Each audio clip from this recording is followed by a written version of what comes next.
আসসালামু আলাইকুম।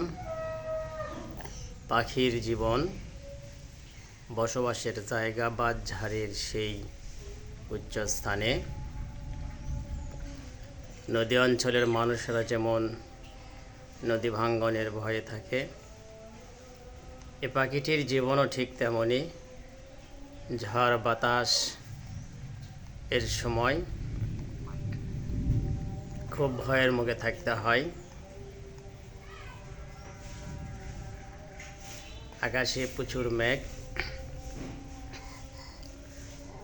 কিছুক্ষণ আগে একটু ঝড় হয়েছে, তারপর ওই বাঁশঝাড়ের বাঁশের মাথায় একটি পাখির বাসা সংগ্রাম করে যাচ্ছে।